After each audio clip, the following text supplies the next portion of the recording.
So as long as pro audio has been around, mixers have been around as well as a means of bringing sonic components together. Anything from simple volume control to dynamic sound, effects processing. Well, now, fast forward to the digital age. Now we got digital mixers here to make things even easier for you. For a lot of people, it could seem a little bit overwhelming, and some people, they just might not find a reason to opt out of going to a digital mixer from their analog mixer. Well, if you've ever had a thought about going to a digital before, you're in the right spot. Hi, my name is Matthew. I'm with Pro Sound and Stage Lighting Sales Advisor here, and we're here to help you out, and we're going to talk about some digital mixers and, kind of hopefully change your opinion on it. Let's get started. So a couple of the drawbacks that I hear about digital mixers. That one, did you guys hear that? Yeah, that's crickets. You're going to hear a lot of crickets now because these things are completely silent. Number two, the concern that I usually hear is that they might be a little bit too complicated, as I mentioned earlier. They're really not too complicated. It's very easy. Just like if you were to get a new vehicle, you're not sure where to turn on the windshield wipers or how to turn on the headlights or program your favorite radio station. They will be a little bit of a learning curve, but if you take the time to learn it, I think that's going to be a great benefit for you. Third concern I usually hear about is that the cost, the initial investment of a digital mixer.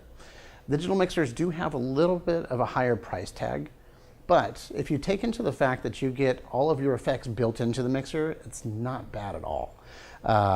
If you get a normal mixer for $700, $800, and then you factor in an EQ for another $500, you get your compression for another $450, you get your effects processor for about another $500. Already, just the effects alone and the rack units, they're probably about $1,500. So in a way, they kind of equal itself out. And what a great benefit to it is that it's all built into one unit, so you have a smaller footprint. A lot of times what I hear from a lot of my clients is that it also saves them on transportation.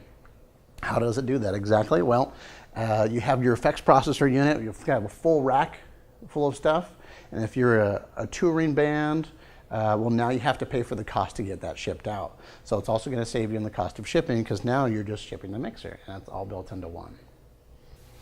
I want to talk about some of the advantages of going digital. One of my favorite features on here is actually saving and recalling your presets. This has saved me so much time before in the past. So, for example, hypothetically, if you were being the audio engineer for a band for a festival, which are really big nowadays, or maybe a house of worship that has several bands, during sound check, I can actually save my presets for each band member, and as soon as they walk on stage, boom, page 2, everything is completely saved and recalled instantly. And right there, that has saved me so much time, and in a way, it kind of almost justifies the cost of owning one of these digital boards.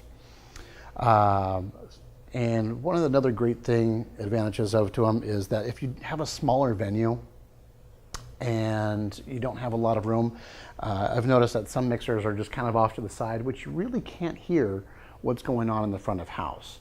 Well, now, put that mixer off to the side, grab your smartphone, grab a tablet, and now the sound engineer can actually be in the audience and they can actually hear exactly what they're hearing, and you have complete and full control over all the effects, all the EQ, all the volume controls over each band member and each microphone. We've talked about the footprints, how a small footprint it is. If you want to go with something really small, you can go with something like a QSC TouchMix 16. You have full control over the screen here. And if you want to go with something even smaller, you can go with like a Soundcraft or maybe even one of the Behringer X Airs. This is a 4-channel, already has Wi-Fi built into it. And you know what? No mixer anywhere. This is up in your rack, up and out of the way. Last thing I want to mention is the digital snake.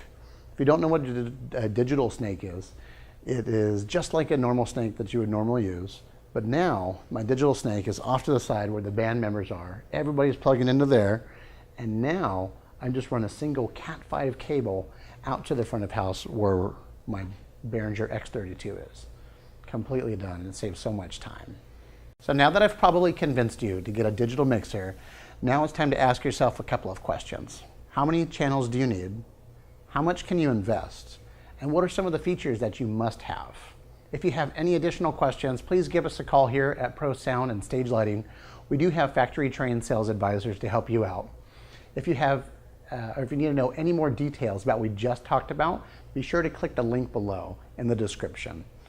And be sure to follow us on social media. We are on Twitter at PSSL01 or also on Facebook at Pro Sound and Stage Lighting. Thank you so much for joining me on the video. And remember, we're here to make you look good.